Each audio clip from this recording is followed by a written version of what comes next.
quoi qu'il arrive lors d'une nuit de noces, même une simple phrase peut marquer toute une vie. Je me souviens encore du tout premier jour de mon mariage. Un petit garçon est entré dans ma chambre et s'est mis à parler. « Madame, désirez-vous boire du lait frais ?» J'ai répondu oui.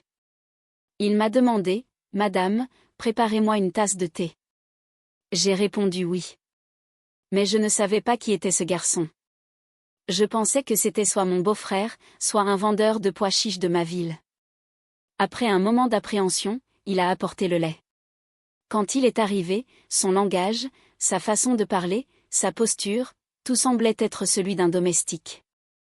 Je ne lui ai pas adressé la parole, mais j'avais déjà deviné qu'il était le domestique de la famille. Ma mère m'avait aussi dit, « Tu vas entrer dans la maison, il y aura des gens devant toi, derrière toi. » J'ai cru ma mère sur parole. Les domestiques allaient et venaient, mais j'avais toujours été méfiante envers les domestiques masculins. Nous avions un domestique chez nous auparavant. Un homme âgé venait régulièrement s'occuper des travaux ménagers. Mon père l'a renvoyé quand nous avons grandi. Quand nous avons grandi, ma mère l'a réprimandé. Mais me voilà de retour dans une maison où il y avait des domestiques masculins. Et celui-ci était un petit garçon. C'était un enfant. Alors cela ne me posait pas de problème. Je me disais, on verra bien quand il grandira. Il a 10 ans, je le mettrai à la porte. De toute façon, un petit garçon ne comprend pas grand-chose. Je parle toujours ouvertement avec les petits-enfants, mais j'ignorais que j'étais sur le point de commettre la plus grosse erreur de ma vie et je me suis mise à gérer ma maison moi-même. Aujourd'hui, avec un peu d'appréhension, mon mari est entré dans ma chambre et a commencé à me harceler. Il m'a dit que je ne te demanderai jamais rien de ma vie parce que je ne suis pas comme les autres citadins. Je ne suis pas là pour travailler dans cette maison. Tu n'auras personne avec qui travailler. Ton confort sera assuré. Tu dois simplement obéir à ma mère au doigt et à l'œil. Ma mère n'impose pas de régime strict à ses domestiques. Elle est très douce. Sa douceur lui vient souvent du délit. Nous voyageons aussi. Mais comme tu es la première dans cette maison, tu ne dois jamais être stricte avec les domestiques. Mais ils ne te feront aucun mal. Ne les provoque pas, maman dit que les insultes des gens sont faciles à encaisser. Alors ne leur dis jamais rien de mal et ne fais rien qui puisse leur faire du mal. Évidemment, j'étais d'accord avec mon mari. Je n'avais pas le choix. Mais ensuite, ils ont commencé à me dire de boire du lait et de dormir. Alors, je dois aller avec mes amis aujourd'hui. Ils m'ont préparé un festin. J'ai une migraine. Je ne pense pas pouvoir rester ici jusqu'à 2 ou 3 heures. Quand je viendrai demain matin, tu seras fatigué. Alors, tu iras te coucher à partir d'aujourd'hui. Je te promets que si je viens, il te réveillera. Aujourd'hui encore, j'ai regardé mon mari d'un œil interrogateur. Qui est-il ? Le premier mot qui m'est venu à l'esprit a été « amour ». J'avais un peu peur avant. Celui qui est venu t'apporter du lait, ce petit enfant qui est venu chez nous, est le plus bon et le plus merveilleux des serviteurs. Il est toujours là. Ne le considère pas comme un serviteur, mais comme ton petit frère et ensuite comme un enfant. Considère-le comme un homme si dévoué que vous vous souviendrez de lui toute votre vie. Cela fait 2 ans que je travaille ici et tout le monde est très content de lui. C'est pourquoi j'ai dit à maman de garder Lucas pour ma femme afin qu'il puisse travailler et que ma femme n'ait pas de dérangement. Je connais très bien ton caractère. Tu détestes les hommes importants. C'est pourquoi j'ai gardé ce petit enfant pour que tu puisses être avec lui. N'aie jamais peur et ne t'imagine jamais en danger. J'ai remercié mon mari. Ils sont partis, mais un étrange sentiment persistait en moi. Je me suis mise à me demander, dans quelle maison les serviteurs de mon mari prendront-ils soin de moi ? Ils ne me parlent pas. 1000 pensées tourbillonnaient dans mon cœur. On frappa à la porte de la chambre. Je me suis tournée vers la porte. Il n'y avait personne. Puis la porte s'ouvrit soudainement. Je me suis retournée, mais je n'avais même pas tourné la poignée. Comment cette porte s'est-elle ouverte ? Ma surprise fut insoutenable. Mon domestique de 15 ans se tenait devant moi et il tenait la clé à la main. Je le regardais avec colère et lui demandais, « Que fais-tu ? Pourquoi as-tu ouvert la porte avec la clé ? N'as-tu pas vu que c'est la chambre d'une jeune mariée ? Tu aurais au moins dû demander avant de venir. Tu aurais dû savoir que c'était la chambre d'une jeune mariée. Tu aurais dû frapper. Ne recommence plus, lui dis-je avec colère. Il toucha ses oreilles et me supplia. Je commence. Madame, je suis désolé, mais en fait j'ai mal compris. Avant vous, la chambre appartenait à la jeune épouse. Elle m'a dit la même chose. Et elle disait toujours que mon rang était si bas que je ne me levais même pas pour ouvrir la porte. Gaston, utilise la clé de l'extérieur pour ouvrir la porte et apporte-moi quelque chose. Je pensais justement à la jeune épouse. Je suis entré dans votre chambre de la même façon. Veuillez m'excuser. Il s'excusa sincèrement. Je comprenais que oui, il était possible que ma belle-sœur soit déjà venue, quand elle était en bonne santé, la servante aurait dû ouvrir la porte elle-même. Mais j'ai décidé d'aller jusqu'à ce point et de surveiller de près les agissements de ce domestique dès le début. Alors, dites-moi ce qu'il faisait là. Pendant que je mangeais, je me suis dit que j'allais lui demander comment il allait et s'il avait faim, il pouvait me le dire. J'ai bien peur, j'aggravate. Tous les domestiques de ce manoir s'endorment. C'est moi, Jagatra, dit-il avec de grands yeux brillants. Très bien. Pour l'instant, il vaut mieux ne pas ouvrir la porte. Il posa la main sur son cœur. Il partit. J'étais impressionné par sa discrétion. J'étais aussi impressionné qu'un si jeune enfant soit si bien élevé et qu'il ait autant de bonnes manières au point de ne rien dire d'inutile. Il ne dit rien. Sinon, si cela avait été un autre garçon, il m'aurait commencé à me couvrir de compliments. Mais lui, malgré son statut de domestique, il était si poli. Après cela, je me levai de mon lit. J'ajustais mes vêtements lorsque mon regard se posa sur un mouchoir blanc. Le mouchoir était posé près d'une boutique. Le mouchoir et la boutique étaient posés près de la porte. Il semblait avoir été laissé là récemment, car lorsque je suis entré dans ma chambre, il n'y avait aucune trace de cela. Mais maintenant, en voyant le mouchoir et la boutique, j'ai eu l'impression que cette tête n'avait jamais été là. Il devait y avoir une raison, me suis-je dit. Mais quelle raison pouvait-il avoir pour un domestique? Quelle dette pouvait-il avoir? Je devais lui être redevable. J'étais en train de prendre le sac et de regarder autour de moi quand on a frappé à la porte de ma chambre. Je me suis dit, si j'avais trouvé une chose pareille dans le magasin, j'aurais été déshonorée sans raison. J'étais peut-être présente, mais je l'avais d'abord cachée sous l'armoire du magasin. Après cela, j'ai ouvert la porte de ma chambre. Ma sœur avait l'air affligée. Je lui ai demandé, que se passe-t-il, ma fille? Je me suis demandé pourquoi es-tu déjà venue dans ma chambre? Même s'il n'était pas encore venu, il n'était pas encore venu. Ça aurait dû être. Et ensuite, c'était à toi de le bercer dans la chambre. Garde-le, Mangy. Je n'ai pas aimé imposer mon mari dès le premier jour. Devrais-je continuer ainsi? Ce sera comme dans ton histoire. Elle sourit après m'avoir écouté, mais ses inquiétudes ne s'apaisèrent pas. Ma fille, il y a une chose que je veux te dire, mais garde le secret. Ce n'est pas le moment d'en parler. Je te dirai simplement que tu restes dépendante et même si ton mari, même s'il est loin de toi, tu dois t'en rapprocher par toi-même.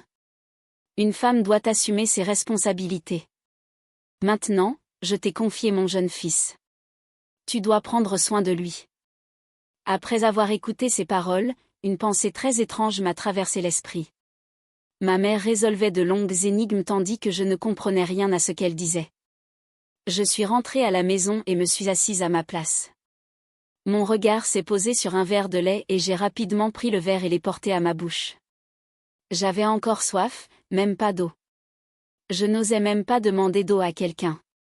J'étais rassasiée après avoir bu du lait. Je me suis couchée pour dormir.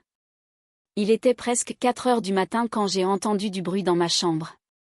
J'ai levé les yeux et j'ai vu la porte ouverte. J'étais furieuse, me demandant qui pouvait bien entrer à cette heure-ci. Dès que la porte s'est ouverte, je l'ai vu debout devant moi. J'étais très en colère et je l'ai aspergé d'eau. Tu n'as pas honte? Qu'est-ce que tu fais dans ma chambre à 4 heures du matin? Il a eu peur en m'entendant. Il a touché ma main et a commencé à supplier. Pardonnez-moi, je vous en prie. J'ai oublié quelque chose de très important. Si je ne le prends pas, je vais mourir. Si vous allez bien, dites-moi ce que j'ai dit. J'ai été choquée d'apprendre ce que vous gardiez ici. J'avais une écharpe et un mouchoir. Je voulais vous les donner, mais je crois que j'ai gâché l'histoire. Et si quelqu'un d'autre voit le mouchoir, ce sera de ma faute. Après l'avoir écouté, je l'ai rassuré en lui disant que rien de tel n'arriverait et qu'il ne reviendrait plus jamais dans ma chambre comme ça. En sortant, il prit le verre de lait et s'en alla. Après son départ, je me suis de nouveau perdue dans mes pensées. Je me suis dit, pourquoi pas? Je devrais sortir le mouchoir et la boutique et voir ce qu'il y avait dedans. Celui dont le grand homme était si pressé et si effrayé. Je l'ai consolé, mais mon cœur n'aspirait qu'au mouchoir et à la boutique. Alors, j'ai verrouillé la porte de ma chambre sûrement, cette fois, au lieu de la verrouiller, je l'ai verrouillée. Puis j'ai allumé la lumière et j'ai commencé à examiner le mouchoir et le Gaston à l'intérieur. Ce que j'y ai trouvé m'a profondément étonnée, choquée et troublée. Car je ne m'attendais pas à ce que ce petit garçon mette une telle chose dans la boutique et me regarde en feignant de me jouer un tour. À présent, la peur m'envahissait. Après tout, qui avait fait cela? Car même si j'étais en colère contre cet enfant, j'aurais douté de lui et j'aurais essayé de croire que c'était lui. Malgré tout, seul un homme adulte aurait pu faire tout cela. C'était un homme qui me connaissait bien. Je sais que j'ai fait le vœu de ne plus jamais importuner ce serviteur-ci, ni de dire quoi que ce soit qui puisse l'inciter à me chasser et à me réclamer quelque chose en échange. Il a commencé à cacher des choses. Le lendemain matin, je lui ai dit, il a tendu la main et a dit, si tu as besoin de quoi que ce soit, fais-le-moi savoir. Voyant l'argent dans sa main, il a dit, Madame, ai-je dit, j'ai attrapé son mouchoir au milieu. Non, tu devrais m'appeler toi maintenant. Je ne suis pas ta madame, mais ta sœur aînée. Après l'avoir entendu demander, tu as aimé ce que j'avais mis dans le sac? J'ai regardé autour de moi, espérant que personne ne m'entende, surtout que mon mari ne soit pas au courant. J'ai répondu, bien sûr que j'aime tout chez toi, mais à l'avenir je ne te cacherai plus rien. Si quelqu'un te parle de mon frère aîné, tu me le diras. Tu me diras ce que je veux dire, évidemment. Il acquiesça d'un signe de tête et commença à manger.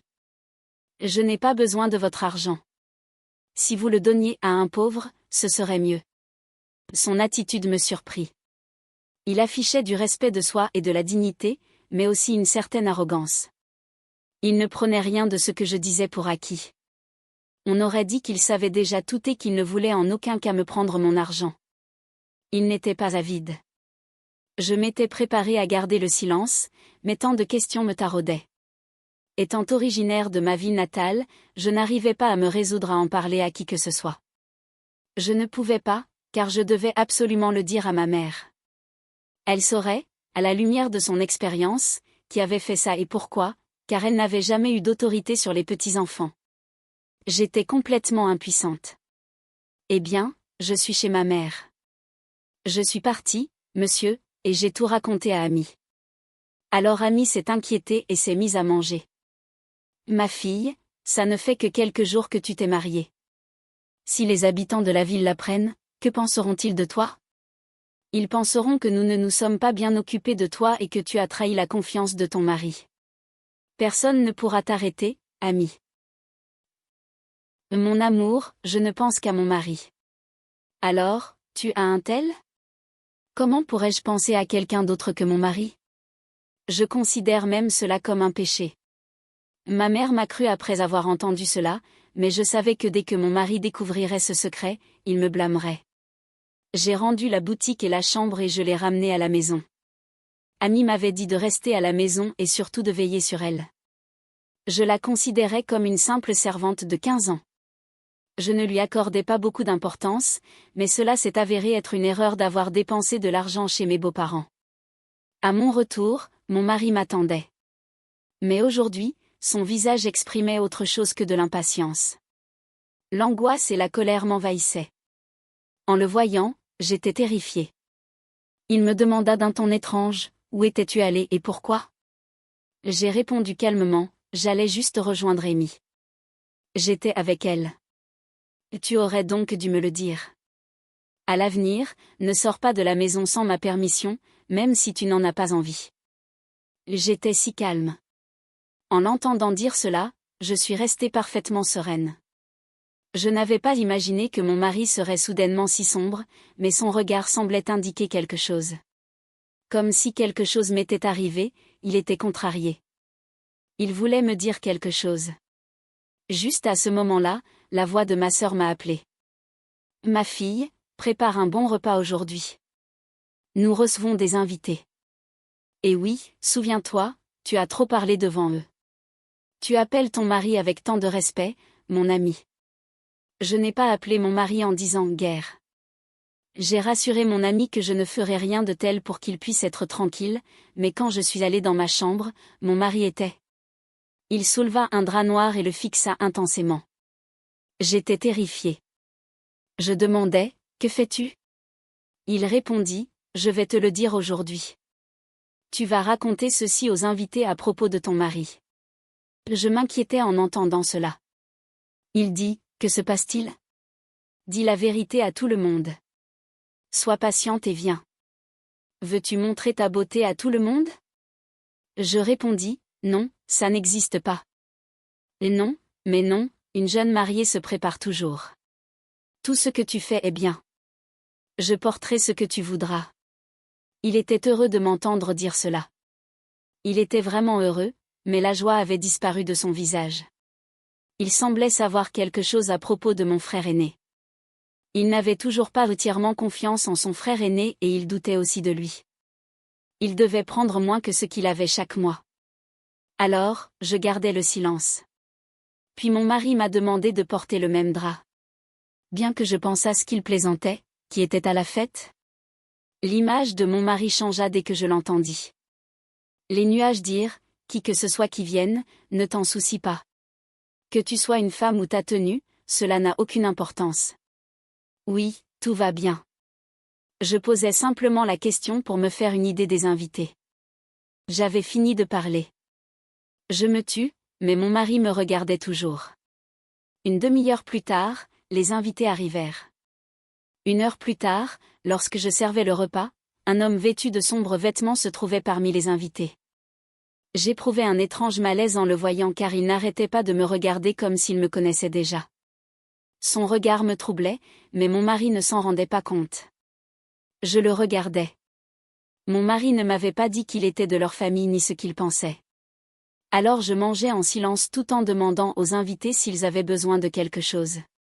Après un bref moment d'appréhension, je me levai et me rendis à la cuisine. Mon mari me suivit. Et dis-moi la vérité. Dis-moi depuis quand tout ça dure?